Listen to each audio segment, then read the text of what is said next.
Okay, yeah. Good evening again, everyone. Just to talk about cloud computing, and especially for the new people, but then part two will be discussing about AWS certifications and how to approach them. But yeah, this is with on cloud where we say, we try to demystify cloud computing and make it fashionable for all. And that's very, very possible. But the other truth about it is that getting a job in the field of cloud computing is, as long as it's possible, it is not also a walk in the park, right? So it's not just something that you can just think that, because it's possible, you can be very relaxed and it will still happen. The reason why we say it's possible is because at this particular point, to move maybe, if you are to move maybe say and do medicine or become a medical doctor, it can be a huge challenge. Let's say if you are in ordinary, a complete different field, it could be possible, but it's definitely a huge challenge.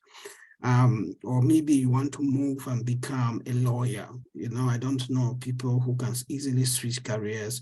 Maybe if you're already say above 30, to just be a lawyer to some profession. But cloud computing remains that profession where we see people leaving from other professions and really making it in cloud computing. So it's very possible, and anyone, irrespective of background, can succeed in it. But it doesn't mean that it's a very easy, you can just sit around and then it happens, right? And we've had people with on cloud who have demonstrated the steps that you require. There are people here who joined with on cloud 2 years after they got employed. We have success testimony stories here.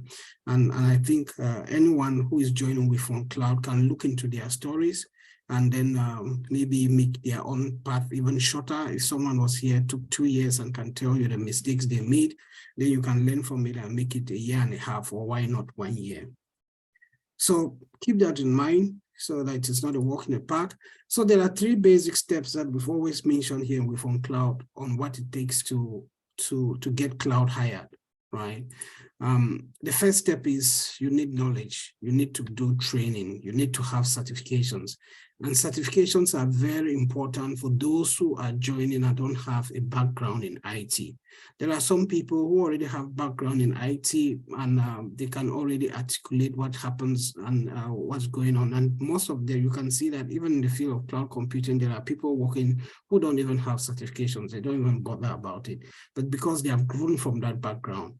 But if you don't have a background in technology, IT, and you want to move to the cloud, certifications become a kind of demonstration that you've learned something, you have tested at least to the industry standard, and you have proven that your knowledge is good to this level. Right. So certifications have become very important. And the beautiful thing about cloud computing is there's shortage in this market. So doing certifications can show that you are definitely interested. It shows that you have gone some training.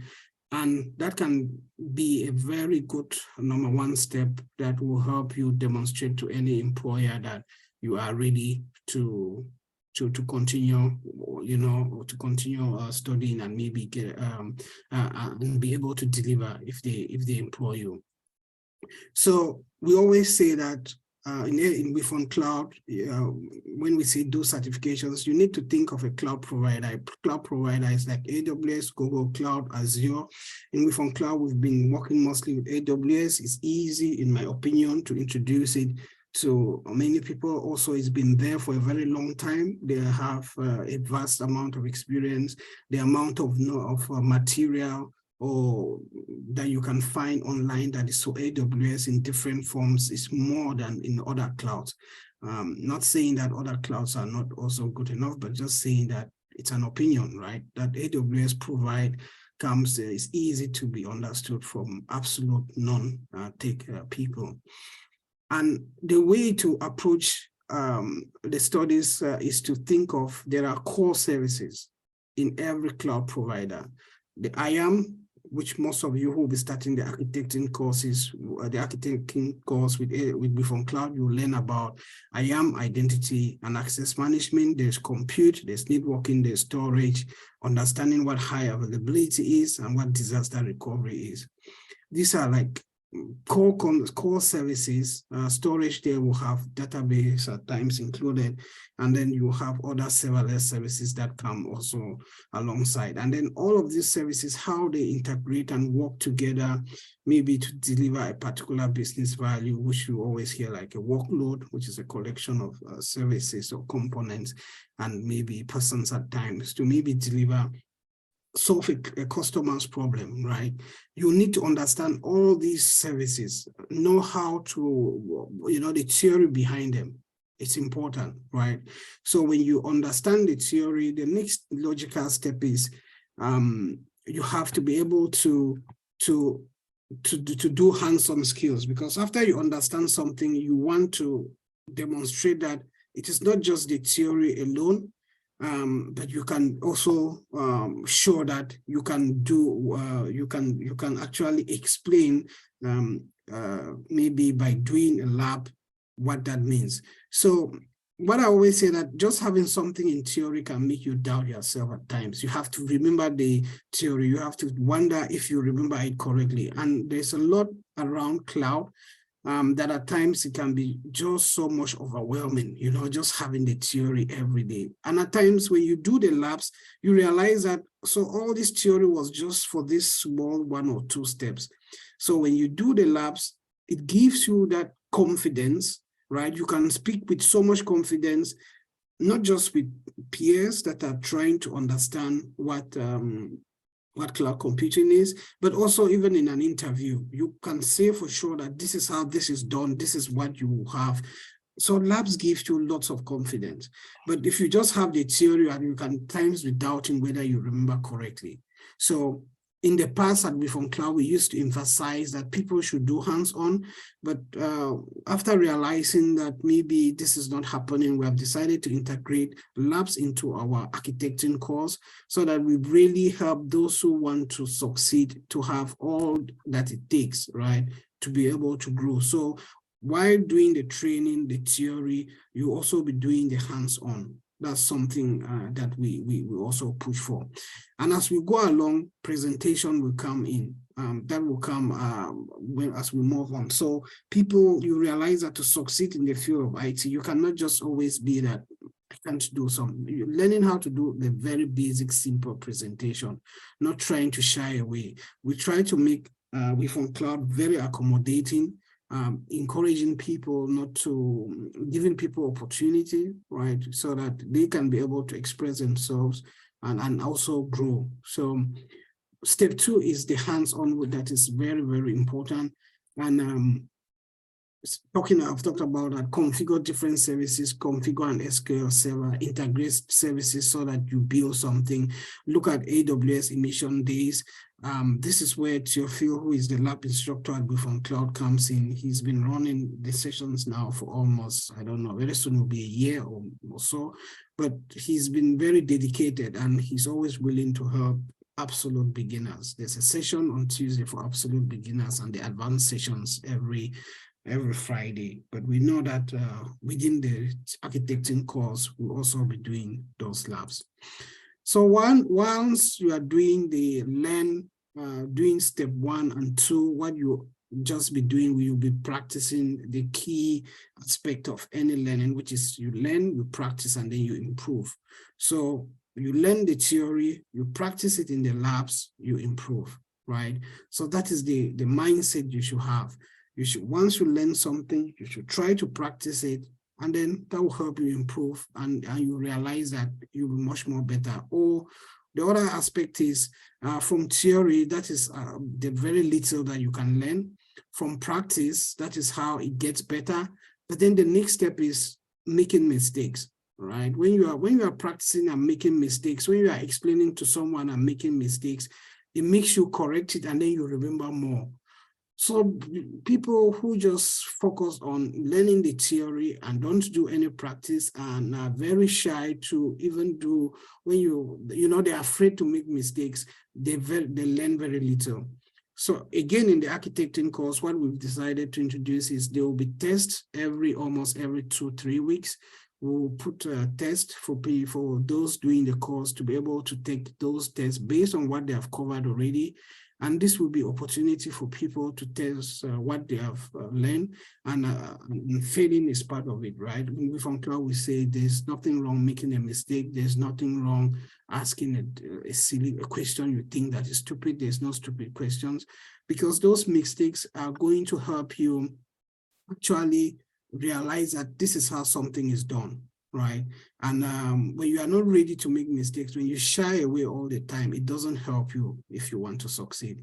So we encourage everyone to really strive, to always try doing something. If at the labs you are called to do something, don't be shy like you don't want to come up, and then all of us, I made mistakes, and many people here made mistakes, and I still do make mistakes. At least maybe they are reduced, of course, maybe in something new that I'm doing, but each time that happens, I cannot forget it, right? And even in your job site, it's possible that you will make a mistake, but it's highly reduced because that's why you always have the concept of, we call it 6 eyes at times in some jobs, where after something is ready, it goes through different people, review it to see, even when it's already certain that it has to go, the last person still looks at it before they finally put it, and mistakes will be discovered.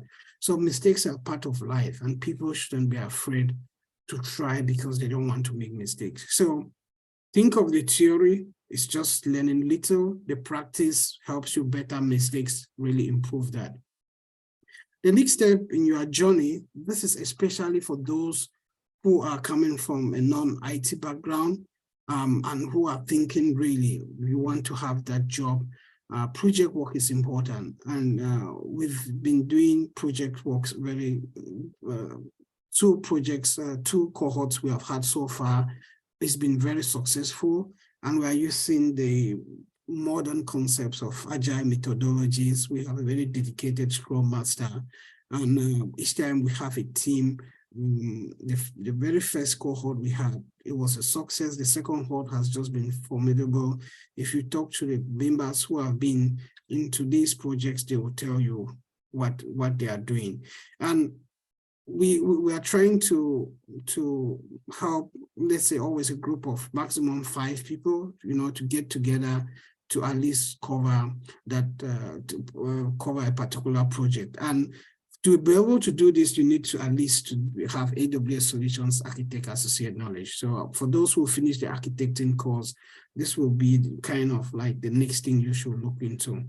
And so those who did participate in those projects, they will definitely come and do a presentation so that others can see what it takes and what they should expect if they are joining it, right?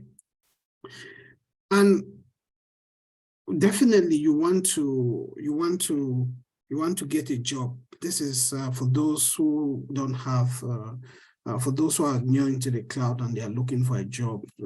This is where you need to have, after you do the architecting course, for example, doing the learn, the practice, making mistakes, doing the hands-on, coming to the project. Then my recommendation for all those who have gone through that, while you are studying, start researching on the different job roles, right? Cloud computing is big. You've heard of Amin talking about DevOps. I'm sure she must have then known what it takes, and she's then studying in skills that will help her in that area. There are also things like cloud engineer. You have to ask yourself what that means. There's solutions architect, which it's a very high level. Many people, when you take the solutions architect associate exam, or even the professional, it does not automatically make you a solution architect. you have gained the knowledge, but solution architecting requires not more than the certification, because it requires you, it's a customer facing role. It requires you to defend and why you have an architecture, you have designed or built a particular architect the way you have done it. So language is very important, and some people may be good technically, but maybe talking to executives to defend what they have cannot be very easy. But it's possible to grow and have that. So what I'm pushing here is research on the different roles, know what it takes to be able to succeed in that role, and then make sure that as you are studying, you are also picking up skills in the different areas. What we do in with on cloud projects now is when people complete the projects, we're able to give sample entries that they can put on their CVs, and we're able to recommend or make just right references to let them, if they need, right, that they have done a project in on cloud, be it for 3-4 months, because that's what it always takes. And apart from doing the projects, it gives you a lot of valuable experience of what it means to work in a team. Everything we do there reflects the same thing that you see in projects that uses agile methodologies. And as I say, we have a certified Scrum Master who is also actively working, that is helping the team doing that, right? And immediately you get like your, once you do your studies, as I say, you get you complete the projects, you make sure that you start getting your CV ready, and there's nothing wrong if you have completed to start applying, because in applying you may then be seeing what are the requirements for every job descriptions. It will help you figure out where you are lacking, and then you will then be building up on that. The other thing is there's nothing wrong to continue studying while job hunting. After you've had at least, I always say, the Solutions Architect Associate certification, and if you have decided that you want to be a cloud engineer or a DevOps, you have done projects, you can, of course, start applying, but it doesn't mean you should just sit back and wait till the job comes, right? So make sure that you figure out what to continue doing if you need that. So those are some of the basic things that that it requires if you are trying to break through, right? So basically 3 steps: getting a certification, right? Doing the training, getting the certifications, learning the core concepts, doing the hands-on, building some presentation skills. The labs are important. Build something, do a project, run animation, do the labs that cover 8 hours. These are like animation days on AWS. We have the website that cover those things. But for those starting who are completely new, we'll be introducing you to those items. But for those who are already certified, it's very important to be participating in those immersion days and building skills that will help you be more confident, right? Yeah, if you've not participated in the projects, I would recommend that, depending on what you want, it's very good to be part of it. I don't know if there are any questions on this before maybe I talk about studying for AWS certifications. Any comment or something to add, or questions or worry?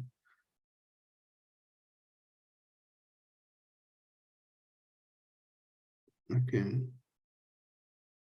If there's none, that's fine. Let's talk a little bit about studying for AWS certifications. Like I said, for absolute beginners with no IT background, you need to do the fundamentals of IT, right? We've offered that in Linux and networking. It's a good to have. You must not have it, but it's a good to have. And then if you're on cloud, focus on architecting course to learn the core concepts, practice and take the solutions architect exam. and will help you in that. So we're going to have almost 4 months of studies. Then we'll spend about 4 to 6 weeks of revision, Monday to Friday, and really, it's not just going to be revising questions and answers. There are times when maybe we'll just realize that, okay, maybe we'll need to do a demo for a concept to be understood, if that is what it will take. So we'll try to bring in those things. So for absolute beginners, I will say focus first on just the architecting course if you've had the fundamentals, but if you don't have it, I'm saying for those who maybe could have arrived when those fundamentals were covered, we'll still do the best that we can to help you in the architecting course. And then after that, you work on having the exam, right?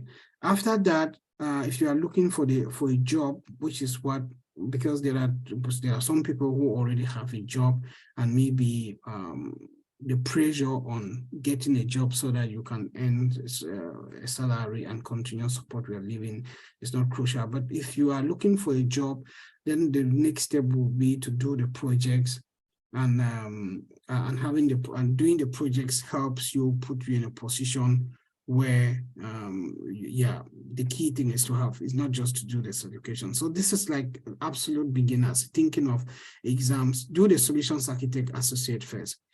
After that, if you have finished the solutions architect associate, with my experience, after doing like a number of certifications, I've really come to see that there's a big, for example, if you have done the solutions architect associate, it's easy to now start thinking of, in your studies, don't just think of the certification.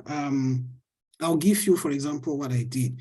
I did the professional certification last year, January, did the CSOP around March, and since then I didn't take a certification. But all that time up till when I started writing the exams now was more of like a study period for me in different areas, right? So since I work for a company that offers, it's AWS partner, so it's easy to access partner trainings developed by AWS. So I spend a lot of time just studying different concepts, attending those partner trainings, and then also doing some courses on my own. And then when necessary, doing labs. And of course, I participate as well in all that is happening at the projects. And so that helps me be in a position where I really did learn. But as I did look at all the courses, I did realize that it's very easy.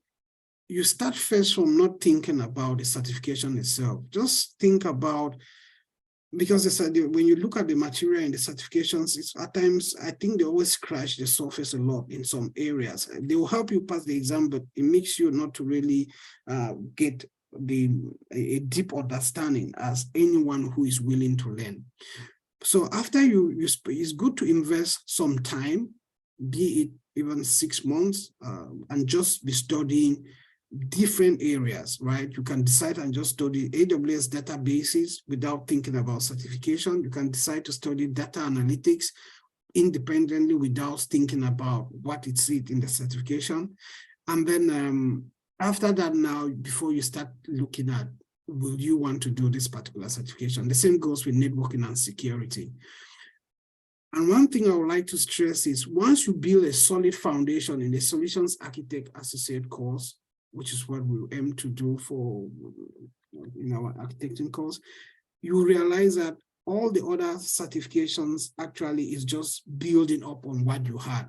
So if you have a very poor foundation, you realize that you still have to do a lot in the future courses, because these different certifications, what you realize, they are just an improvement of what you know. When you look at the AWS database specialty, it's just that it's going deeper into RDS, it's going deeper into Aurora, DynamoDB, and there are things you have seen in the, let's say, Solutions Architect Associate exam, but you didn't really get deep into them. Data analytics will go more into Kinesis data stream, Kinesis data stream, and try to push more into that, all the streaming services and all the analytical tools that you have in AWS, which we were briefly introduced in the associate course.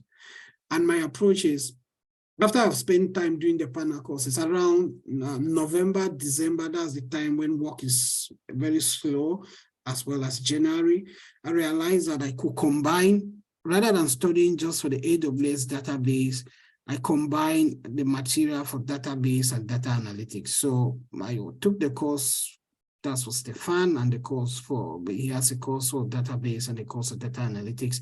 And I studied all of them both together, because there's always, like in AWS database, you realize that DynamoDB is covered, and then in data analytics, DynamoDB is covered as well.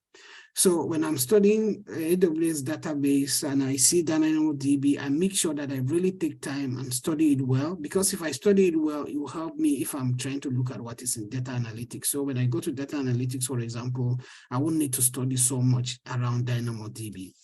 The same goes with the networking and security, right? There are some concepts like CloudFront. You see that they appear in networking, they appear in security. But one thing I noticed with the security specialty is that it has a huge amount of material that goes with IAM. So if you are going for the security specialty, that's where identity and access management becomes very, very important, apart from infrastructure security, and also how working with AWS key management service, that's KMS, and all the services that have to do with encrypting data at rest and data in transit, right? So if you focus on combining, I would say when you are studying for the exam, just think of, you want to, if you have already finished, if you already done your solutions architect associate and you are moving ahead, you can look at the data, you can look at the specialty certifications, but you can invest a large number of time to study for these combined. So you bring you don't just do the database, you look at what is in data analytics, you stretch yourself above what is required. For the sysops and developer, you can also look at sysops and developer and try to, like, let me just stretch myself to even do both together. Donald said that after he did the Solutions Architect Associate, he realized that doing the developer was also very faster. So, you know, so when you stretch yourself, you spend a large amount of time studying. So like I said, I did the certifications, the last time was March, but I spent till almost January just studying here and there, participating in different labs, also doing labs on my own. You spend that so much amount of time, then when you now start focusing on, let's say you want to take an exam, you are better off, right? For DevOps professional, I've not yet done it, but I know that it has a lot to do in infrastructure as code, incident response and event response monitoring. And I will say, if you've not really, if you're in a job, for example, for me, I always say that I'm working. It's not like I'm out there looking for a job immediately. So I'm not in a pressure to like go out there and have a job. But since I like the idea of being continuously learning, it gives me then that opportunity to be more flexible when I can do it. I can do the certifications as long as I want. But if you are not really in a job, I would say no need to really rush in the DevOps professional, because it really requires so much. It will have to do with things with Docker, Kubernetes as well. But if you are finished, if you have done the other basics, you can come in and combine the study material. And when I study for this certification, when I'm going for them, the other thing I always want to do is, we have been here, and I would say the only sources I use for my certifications are on either Stefan Marek or I've used Cantrell. I think we have mentioned Cantrell here sometime. Cantrell at times you require so much patience, at least that's for me, but at times he explains some concepts in a way that I won't see in Stefan Marek. My recommendation is you don't need to really. The reason I'm saying this is there are situations I've seen people who want to study from almost every sources. They will study Stefan Marek, they will go to Cantrell, they will go and study from all different sources. You spread yourself a lot. If I don't see what I want in these two courses, the next step for me is AWS documentation. You'll be surprised how good AWS documentation is. I use a lot of it, and at times when I just want to read, because reading at times is far better than listening to videos. I can copy, paste, I can underline. if I have it somewhere. And as I'm studying, I always have a book that I'm just writing, because the other thing is when I'm listening and then I stop and I write it down, it's almost like you are writing it on your mind, right? And I think it's a very good point also that Mike brought in during the week. So I actually have an exercise book where I'm always writing when I'm studying, and that practice helps kind of record it also to me. This is how I approach my revisions. Now, when I decided I want to do the database exam, when I decided, just like I'll be doing like 4 weeks, I register for the exam like 4 weeks ahead of time. And then I'm using Tutorial Dojo. And again, as I say, it's the only revision source that I've used in studying for my certifications. The reason again is you don't need to have so many different sources. You don't need to answer so many questions before you are ready. If you have already covered the material and you've already done hands-on, you should be able to use one source, see where you are lacking, and then go back and improve by doing either studies in that area. That is better off than trying to look for more questions to answer, because answering more questions can lead you in a mind where you are just trying to figure out, bypass and pass. But the key thing is you really want to know this. You don't just want to pass the exam. So when I start doing the practice for database, I'm always mixing it. Like I'll be doing AWS database. Last time I was doing AWS database, and I'm doing AWS security, right? So I'll be studying when I do the questions for AWS database, and I feel like I'm tired and I want to switch to something else. I start looking at the AWS security questions. And then 2 weeks to do the database exam, then I'm more focused on just the AWS database and looking at what I'm missing, where I need to improve, and things like that. And I make sure that my attitude is, when I'm going for the exam, I want to at least score not just the passing score, which is 750. I always say I want to have at least 900 in an exam. I really want to strive to see if I can get at least 900. They always say you can score a maximum of 1,000, but I'm always striving that before I'm going, I should get at least 900. That means really not failing a certain number of questions, or a minimum. So you move when you have that mindset moving into the exam, the likelihood is that you are going to pass if you prepare in that way. And I've strived to have 900, but the highest I've had so far in the last two, I could score 840 for database, and I think I know I'm 846 for security. But that is, I'm still happy with it, because at least I'm far from the 750 that is required, right? So my recommendation is, if you are already certified and you have a job and you have time to be doing these certifications, I would say find time within as you go along. You don't have to wait for 1-2 months to study and then you write. While you are waiting, or whatever thing you are doing, make sure that you are studying bit by bit. If you have possibilities to attend partner trainings, do them. If you have possibilities to give 1 hour and buy a course and do it. If you have time to do a lab, join a lab and participate. And then as time goes on, you'll realize how far you go. Combine the certifications, and study them together. That I say database, data analytics, networking, and security. And then you realize that most of the things appear in most of the courses. IAM, for example, is in almost every course. Infrastructure as code it becomes important in database, networking, and security. And my recommendation is, don't just study cloud, because the infrastructure as code in these exams is cloud formation. Don't study cloud formation in these courses. What I've done is I've taken a separate course in cloud formation and completed it, right?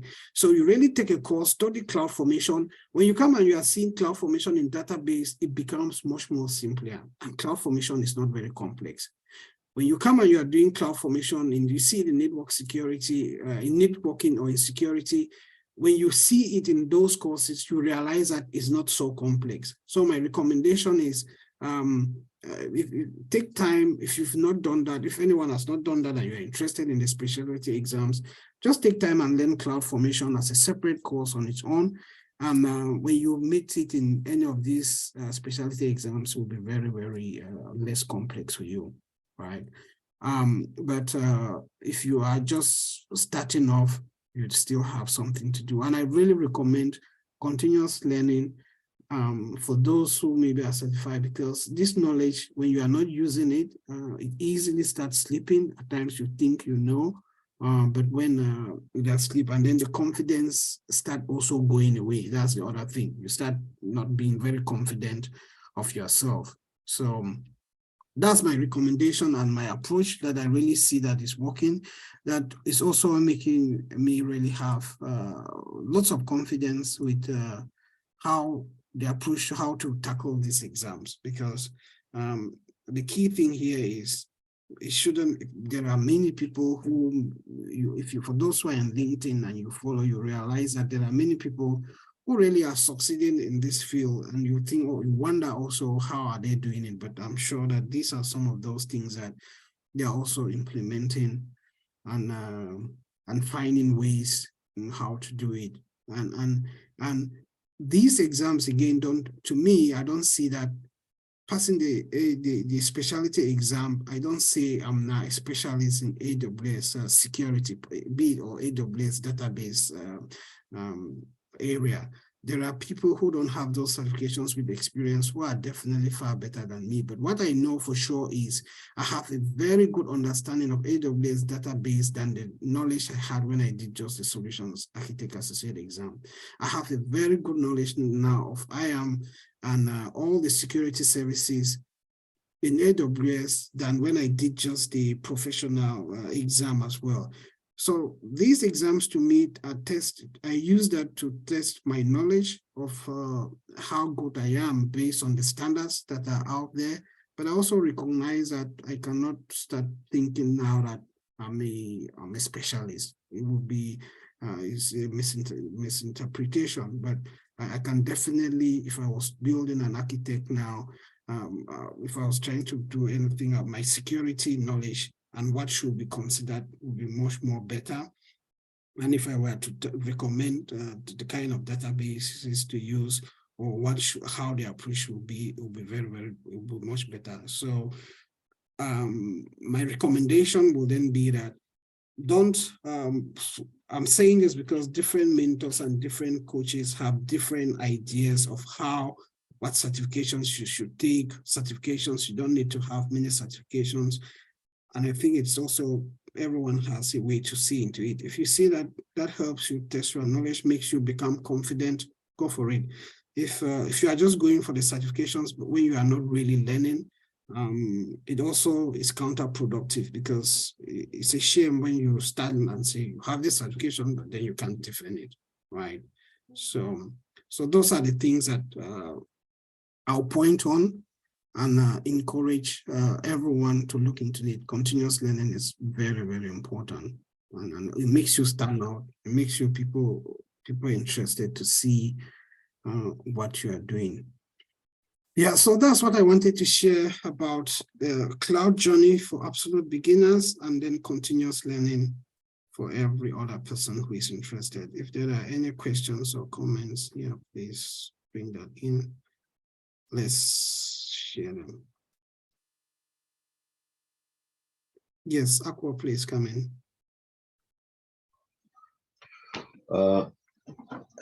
Hello everyone. Professor Fimba here. Yeah, Banjika, this is a fantastic presentation, and I wholly endorse your comments. And I don't just say that because, you know, I want to say it. I think that there is a lot there to say about lifelong learning. It's like, if you don't go to the gym and you don't exercise or lift weights, you start to lose some of that muscle. So I think that the certifications gives you a means by which you can start to learn.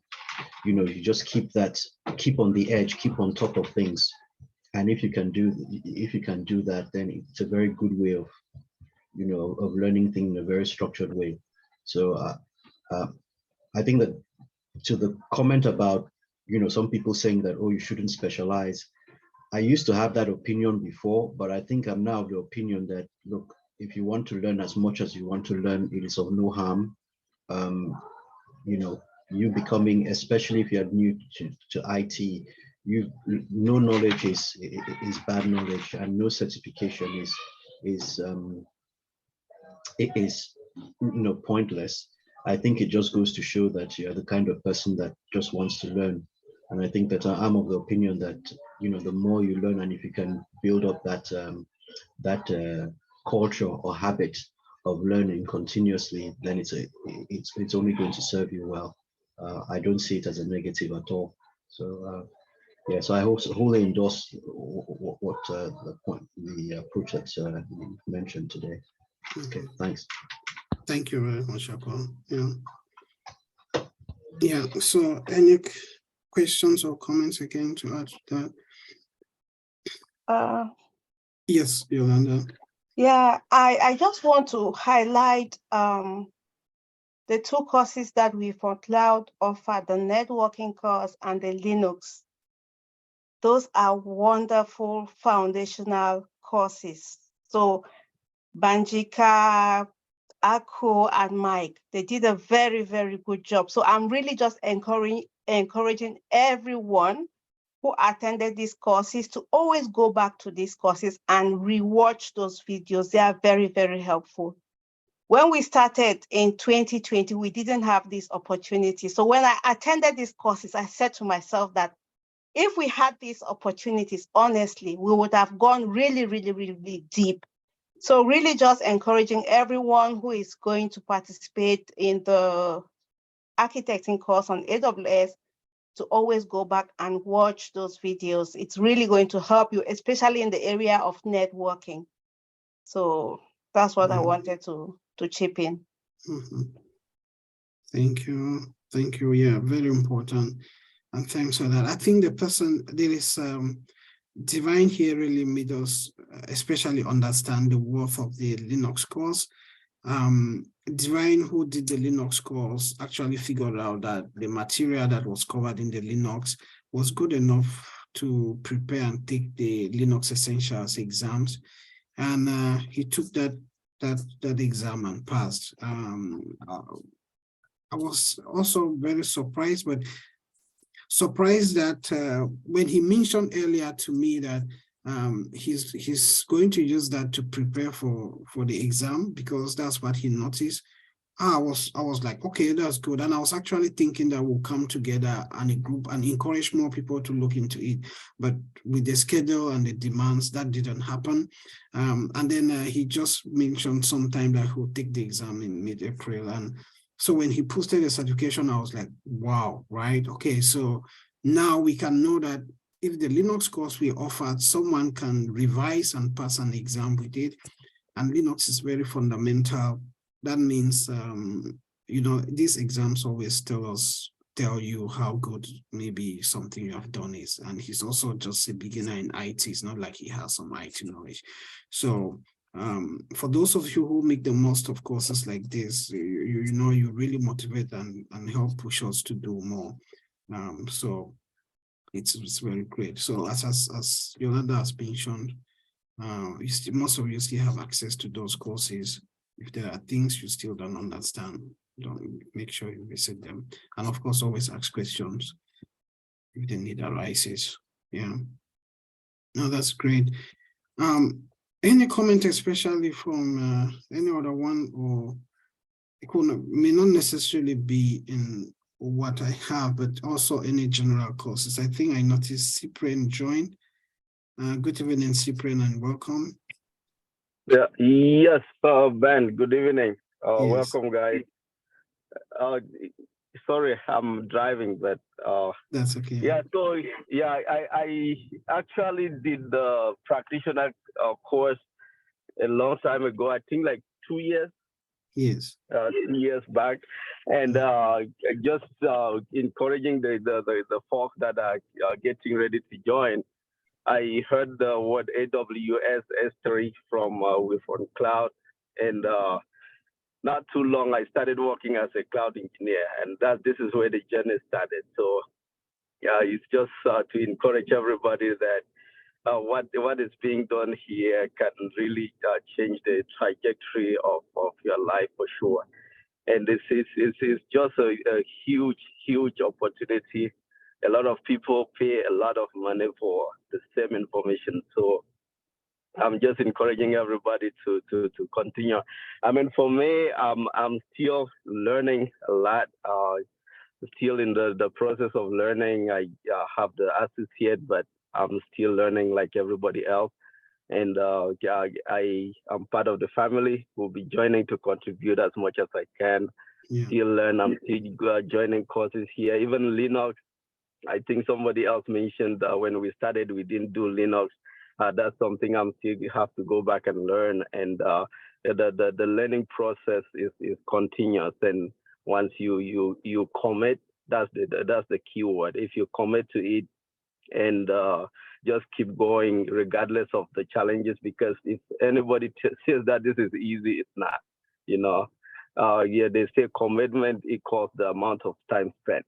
So the only proof that you committed to something is how much time you're spending on it. So I'm just encouraging everybody, of course, that this is a great service to the community, and that we should take advantage of it. So I myself, I'm still a student, part of the whole with on cloud student body, and I'll be contributing to share knowledge too on the things that I know for sure. Absolutely, yeah. Right. No, thank you very much, Cyprian. I know as we chatted, definitely looking forward. And as Cyprian says, he started here, and he's the one who shared a link on U10's data solutions opportunity. And I think for those in the US, it's definitely good to look into it. But I think from what he has said, people can pick it up. Cyprian, what I can recommend is the AWS SysOps Certification Challenge. It started in May. So hopefully you can register for that and then, you know, become to that continuous group of members that are learning and we from cloud. We'll be happy to have you as we continue. Oh, sure. Absolutely. I already saw it and I'm going to register and join the yeah. Yeah. No. And again, congratulations on your job. We are looking forward to you sharing your tips as well when the time is right. Yeah. Absolutely. Right. Great. Thank you. Yeah, I noticed. Sorry. Someone said something. I noticed. Yes, it was me. Okay. Yeah. Okay, Emmanuel, come in. I wanted to go to NASA, but come in. Then we'll go to NASA since he had it. So no, come in, Emmanuel. Once more, congratulations to you. Thank you. You're really the light. Okay. Just to find out, how long do you schedule the SysOps course? How long? How long do you schedule? How long was it supposed to run? Is it 3 months, 4 months, or? The SysOps course will be a group study, so the material will be broken up. 3 months will surely be max. So the material will be shared as we did in the presentations for the solutions architect, as you said. So I think there are about, I can't remember how many sections again. So each member will have a section, or each member will have about 2 sections, and then do presentations. But that should not be more than 2 to 3 months. It shouldn't. Yeah. Okay. Because I was just looking through the course material. It was like, okay, from the Stefan Marriott program, yes. It was like there are some material that we already covered with the associate program. Right. So I don't know whether those ones we're just gonna like have a revision on them and then we skip it, or how's it gonna work, or just take it all over. No. What I encourage is doing the material the second time will help you pick up certain things that you think you already know, right? So even if there's even if there is just go back and there will still be need to do a presentation of that, so that you know, you meet different people now discussing it, and it will help refresh your material, help solidify it. So that's for sure. Yeah, so it won't just be skipped. It will be repeated. Yeah. Okay, thank you very much. I want to reach out to you, and I just realized that your phone, you cannot be, you've been blocked. You block everybody to access it. So I don't know how you can get to me. So maybe you pick up my number. Mine is not blocked, so we can talk, please. Oh, sorry. You say you've been trying to get through to me? Would I have time? Yes, I looked through your number. I wanted to add you so I can call you for some other matters, but. Yeah, your number has been like blocked, something like that. So I couldn't find the number. Okay. All right then. The Reach line out is to me on the open, so main you can forum. pick up my number from the forum and then you reach out to me, then I'll call you. Please. Okay, then good. I'll Thank you do very that. much. All right then. Thanks. Will do. Good. Nice. Okay, right. Thanks, Emmanuel. And let's hear from NASA. Sorry, NASA, you had your hand up. Please come in. No problem. Good evening, Uncle. Good evening. Yeah. Thank you much for the motivation. It's really inspiring. First, I had questions before comments, and I think maybe you have answered it partially because I was interested in the AWS CSOPs, but yeah, May starts in like 2 days, but no information has been supplied yet. Right, that's true. When we say that, I think Nyeyu is going to review that, but when was the likely start date again? Just coming because she will bring that. Okay, and then secondly, did you finally decide to attend the is it the reInvent or something? No, the AWS Summit in Berlin. At Berlin, will you? Yes, there? I'll be present. Okay, then I'll contact you privately. Yes. And when you were giving out those tips on how to go about learning, so I wanted to just give a little bit from my experience. So good. We don't emphasize enough on the hands-on labs, and what Theo did, if I can say, last semester also was really extraordinary. We don't really emphasize on hands-on because I started working, my last job, I was working as Linux admin / DevOps, but now I am really into cloud engineering with AWS. And trust me, for the first 2 months, I really felt like it was not my place. And I am certified solutions architect associate and developers associate. So when you are really on the job, when you have not really had a lot of hands-on experience or done some projects, it can be very intimidating and challenging because it's no longer going to be about how long does a Lambda function run, how long. There are certain things you need to really know, and only those hands-on labs can really get you there. And even at the interview stage, your certifications will get you interviews, but at the interview, nobody's going to ask you what can you store in an S3. So they would want to know how you can put together all of those services to offer solutions.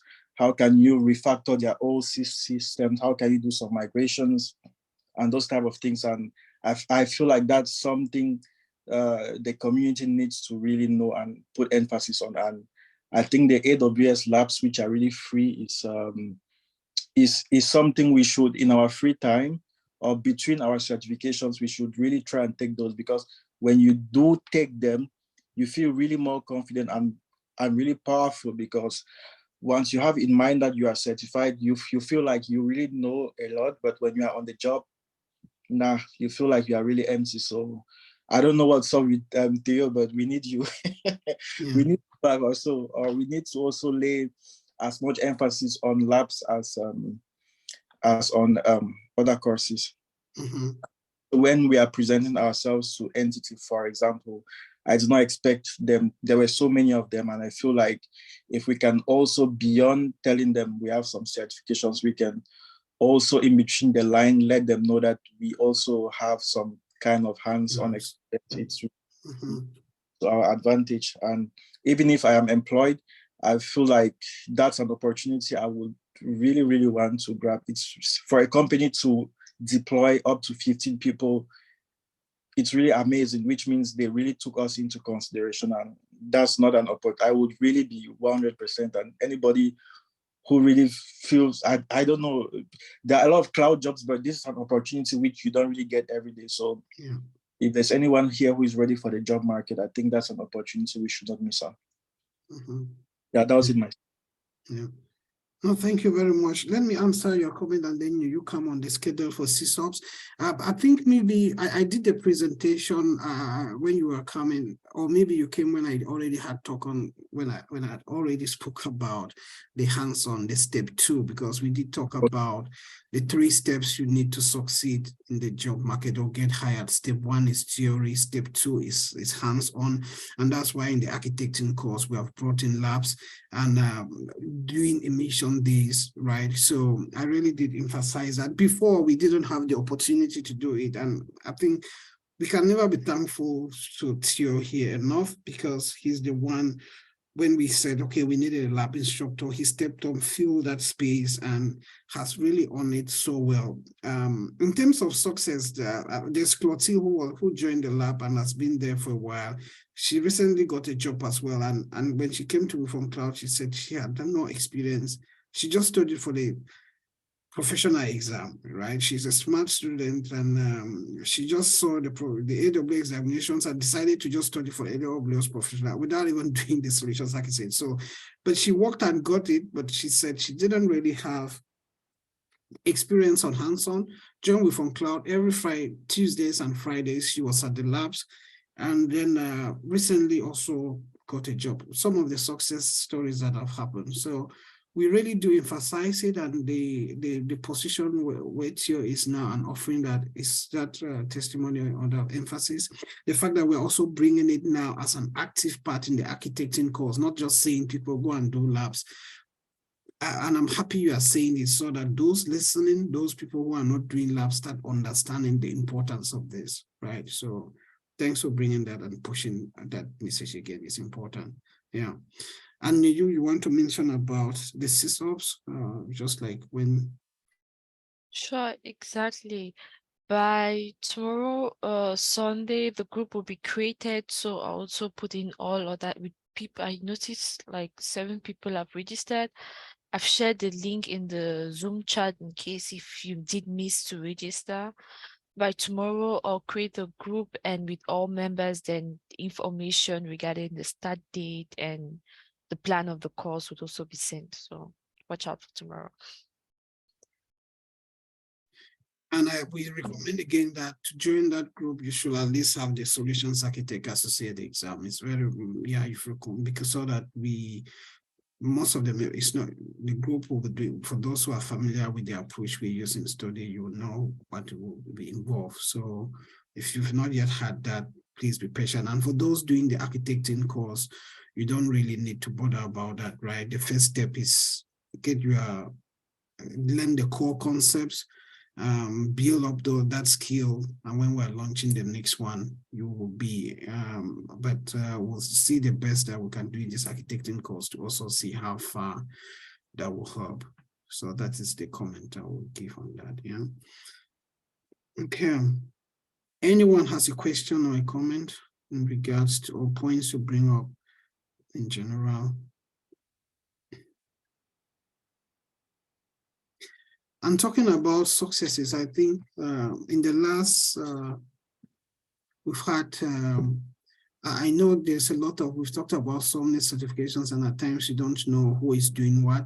We mentioned Donald. Donald did the Solutions Architect Associate and the developer, passed both of them of recent. We've heard about, there's Suleiman. He's not been here, but he was in this, he's not been in the group, but he also passed it. Emmanuel is here. Kinyo is here. For the Linux, we have, of course, Divine, who also is just starting in this program. And as I said, I did the database and the security.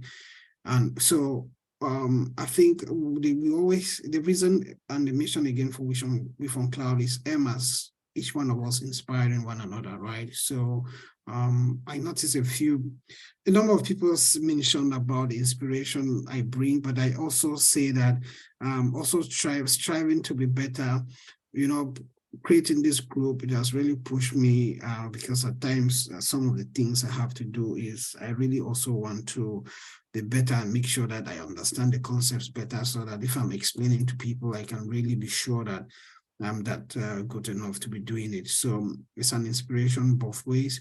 And I'm glad if some of these things that, or the certifications I achieve also really make you see that, yeah, you can also do it. And that's really, really key, which is good for, which then help all of us. We really have to grab this space. I keep saying that other communities are really, really in this space, and it's easy to notice them. But for us, there's a lot to do. There's a lot in the African market. You know, there are lots of projects that will be coming in the African market in the years to come in the area of cloud. if we don't upskill and be ready to do some of these projects, we'll be the ones complaining when other communities are doing it. And actually some communities are doing it. Some communities move into Africa because they see opportunities, set up jobs and then start employing us. But we have to be in a position where we can also build these skills and then maybe come together. Imagine if we were to win a project somewhere and we say we have enough number of people certified and we say, okay, we from cloud is going to deliver on this project. I think it will be beneficial for all of us. But if we don't build that skill base, and then for most people who come here, I'm happy when people come, and then maybe I know at times it can be difficult to be always here, but maintaining a network is very important, right? Because when people are always around, you easily remember them. So if there was a project and then I think if let's say I will see it, I will easily remember the people in from cloud that you easily see often. And the same way, I'm also sure that if you are coming here, you will know what's happening in from cloud. And then if you go somewhere and find something you think it can be beneficial, you easily remember us. So networking and keeping in touch, staying in touch is very important. We try to keep that, and we hope that people can see the benefit of that as well. That will help you. I always say you never know who can make it happen in your next job, right? So let's consider that. Let's consider that. Good. For those starting this week, Tuesday, with the architecting course, I hope you already knew the group. If you are not, please let me know. I always believe I've added everyone, but once in a while, someone will let me know that I did miss them out. Please do let me know. Do the fundamentals we have encouraged before you start the sessions, and we'll try the best we can to demystify those concepts for you, right? So looking forward to it. Yeah. Joachim, good evening. Nice having you second weekend in a row after a while. Good evening, Ban. Yeah, great. Nice. Elvis, how you? Good evening, everyone. Good evening, yeah. Elvis, how are you doing today? Yes, Prof, I'm doing fine, just fine, very fine. Great. No, that's good. Good. Ready to start the architecting course on Tuesday? Yes. I bought the link, the course. Udemy course you recommended. Yeah. That's the course we have always used in on cloud, but we'll bring more into what is in that course. So there are some sections you should look into, but with the experience we have, we'll try as much as possible to bring in some aspects that will help in understanding that material better as well. Yeah. Okay. Thank you very much. Yeah. So good you have it. Theo, you want to say anything regarding the labs? How is the labs family going? I have a request for you for that. Just Yes. tell Derry to listen to this recording. She was making noise. I know, right? Yeah, but Okay. yeah.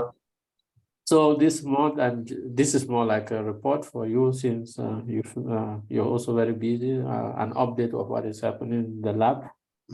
This last month, we mainly focus on cloud formation. And as you said, the AWS documentation is really nice. And so we use mainly the documentation, doing more of exploratory work and trying to find what is possible with cloud formation, how we can build the templates by ourselves, and not following a guided labs like it was before. That's the approach I'm taking now. Like, if every month we pick one service, and every week in that month we're just looking at that service. For those who but for the beginner sessions on Tuesday, we were looking at step functions throughout for a while now, and we are still going to continue with step functions, just practicing several execution patterns and step functions for now. And they're getting a little complex as the time goes by, but yeah, that's it. And so yesterday also, it was a very interesting session. We would dive into Docker out of nowhere. It was not planned. Somehow the participants started discussing Docker and they didn't stop. I didn't know when to start recording or when to stop recording. Yeah, and it was quite interesting how different people contributed. Joachim was also there with so much participation and contributing, and as well as and just so you know, it's not me who led the lab yesterday. It was Yvonne leading the lab, and Excellent. I was so very happy. I was one of those Fridays when I felt like I was resting. Yeah, and Tatiana and Titus were also there, Thierry, and I think yesterday lab was more of everybody just chipping in something and asking what they don't know, and us also getting confused on what one person is asking, and in the end also all of us finding out, oh, this is what you were saying, this is what, and so I admired yesterday much more. Like, I think the labs are getting better also with the way the participants are coming in. And yeah, the coming month, next week, I invite all of you to come and see Yvonne talk to us about Terraform. So please show up and cheer for her. And please don't underestimate Yvonne. What I have seen is that the more you underestimate any lab participant, the more surprises they bring for you. And I encourage those again. I don't have to do this anymore. The whole session today have been about labs, encouraging people to do labs. People are giving reasons upon reasons. And if someone is just listening and it's going in one ear and going out the other, the consequences would only be met at the job site. I'm not saying you will not get a job, you will get a job, but then, like NASA said, you will soon find that the environment might not be for you, but you will stay there, and then you would have to carry in a lot more load at the time. So just do your best to get your hands dirty. This coming month, Terraform on the first week, but then maybe we'll go into other things also, and Docker in between. Great. That's how May will look like. Yes. Wow. Great report there, Chok. Thanks for that. It's really a breakthrough. Imagine where you started, and congratulations, Yvonne. I'm sure I'll join next session. Not to put you on anything, but we're happy to hear on the. This is the kind of breakthroughs that we like to hear. People coming in and being able to do that. I notice. So great. For all of you coming to the labs and getting your hands dirty. I noticed, NASA, sorry about that. You were saying that, are you being left out? When we did move to the premium group, we did restructure, and we did announce in the old lab that we are moving to the premium group. Maybe you missed that. I've just added you to the labs group now. And now I understand why when you were making your comments, you did talk about the labs, because you definitely felt like maybe we are not still having labs, but labs have been going on. Yeah, I understand. Sorry about that, but you have been added, and you Tuesdays and Fridays, you see the schedule. Yeah, it's really getting exciting, huh? It's getting exciting, Emmanuel. Make sure that you don't everything is in place. There's networking, there's Linux, there is Terraform, now Docker. Man, this is the time to be attending. It's a full-time school. Right. It's a full-time school now. With all there's knowledge flowing everywhere. Yeah. And by the way, Yvonne's other name is Container. So Container. I'm sure Tuesdays and Fridays. Thursdays and Fridays. Tuesdays and Fridays. That's Monday and same 5:30 a.m. right? No. Unfortunately, labs are in the evening, which is in the day, right? So for you, what time is it? I don't work. I'm available. Okay, Fridays at 8 p.m. Fridays 8 p.m. Berlin time. Which That is should be 1 about p.m. your time. that should be about 2 o'clock. Okay. 2 p.m. Fridays. Okay, that's fine. 2 p.m. Fridays and same time on Tuesdays as well, right? Yeah. So the Tuesday is going to have a full house, I'm very sure. At least I'll be one of them. Tuesday I'll be there. Okay. No, Tuesday and great. Friday I'll attend at least the whole of it. There are very exciting things coming up. No, they are. So you'll be having me regularly. You're welcome. Come one, come all. And congratulations to you too. You have been doing a wonderful job with the hands-on.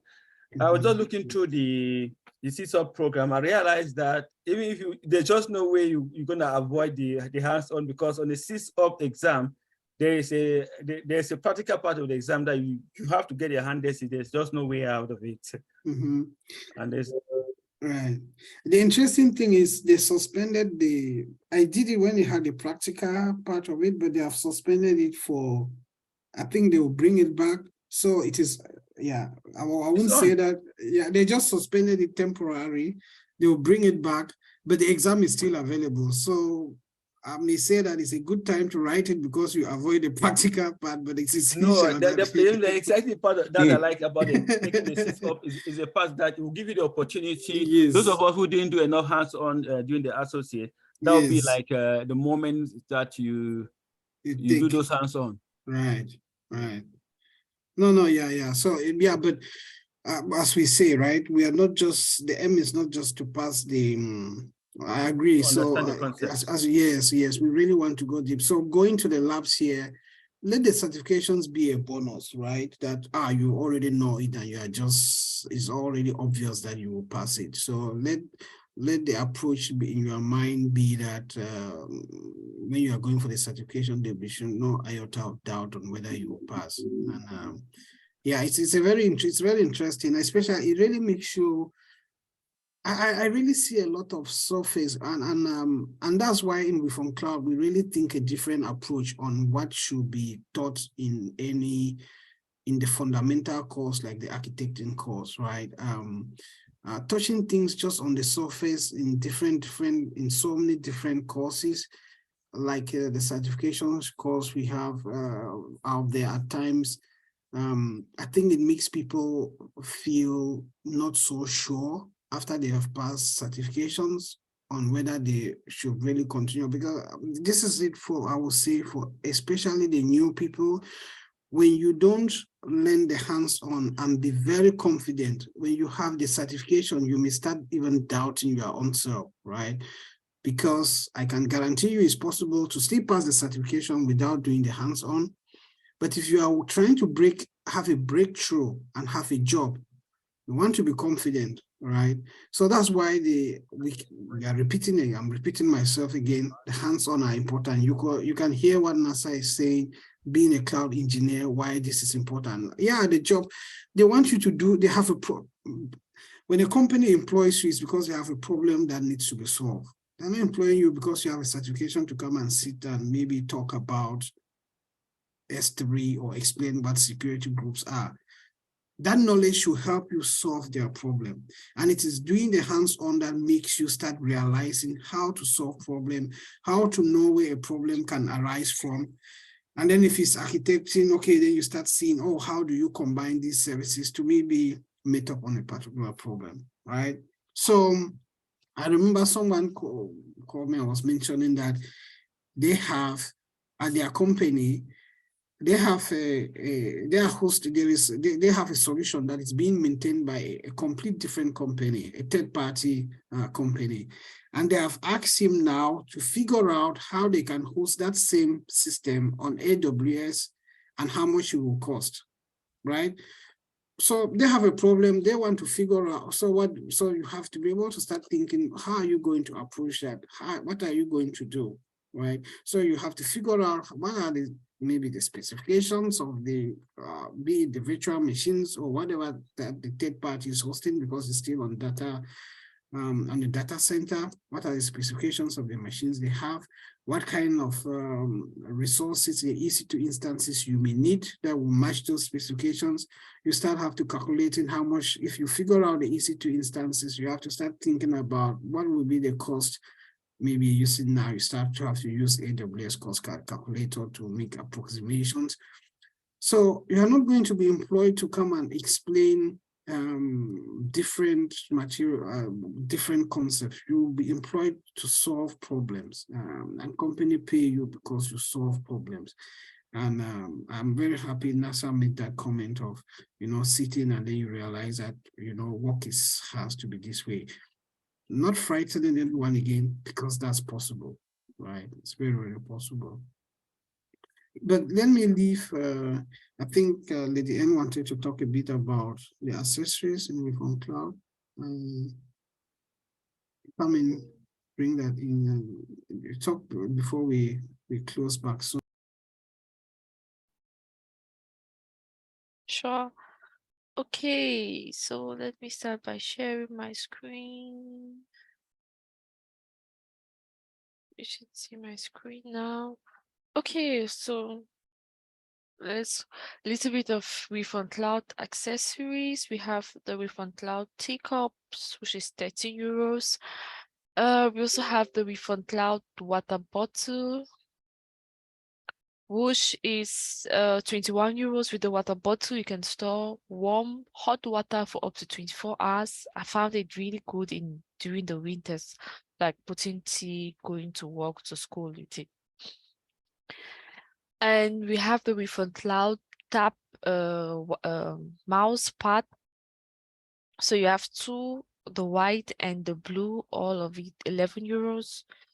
The WeFund Cloud t-shirts as well, which is 22 euros. Especially for those, like for summits. I remember the ladies in Belgium had the WeFund Cloud hoodies during the winter, during the summit, and they were looking quite good with it. So it's 39 euros with a cap, 16 euros. So if you want this, reach out to either me or Prof, and we'll figure out an order for you. Prof. And especially those going in Berlin, let's have, I know some people already asked for it, so we have that ready. So for the only other person that is coming along, if you need it, let me know.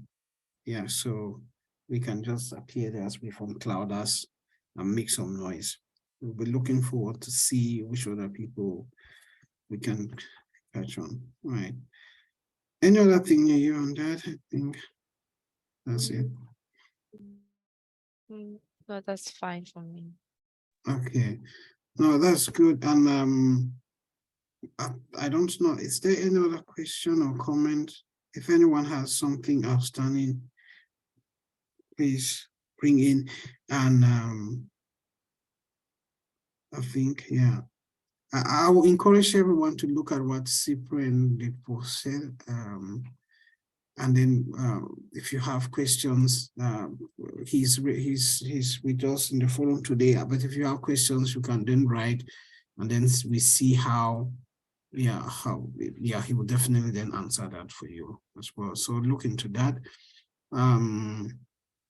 What's the other thing? I think that's just the comment I had to bring up there.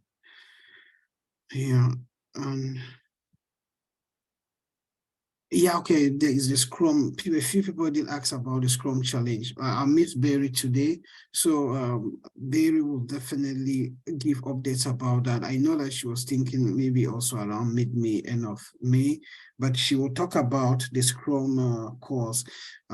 For those who were wondering about the projects, normally we do the projects and then we wait again. So we'll do people who finish, after they finish the architecting course.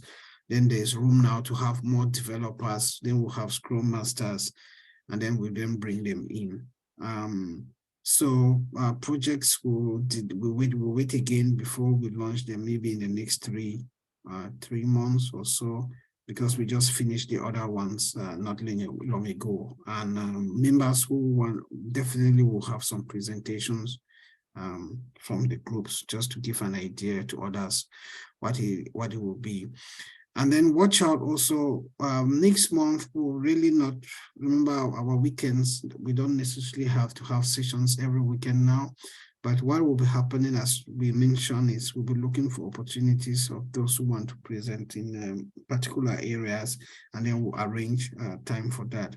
But we'll then maybe have the community session, especially for premium members. That will always be important, but so that we make sure that we're addressing your concerns or your worries. So, but if any other worry, the people to reach out to, and we'll take it from there. So we'll leave it here. I'll say I wish everyone a great weekend. Enjoy the rest of your evening and afternoon for those in America. And then we are meeting again. Don't make sure again that you are on time for the sessions this week, for the entity data sessions, group 1 and group 2, and make Wifon Cloud proud of you. So thank you, everyone. Have a great one. Thank you. Thank you. Thank you, and you stay blessed. Thank you very much. Thank you, everybody. Thanks, everyone. Thank you. Bye. Have a great weekend. Thank you very much. Bye. Very good. Emmanuel has been nice.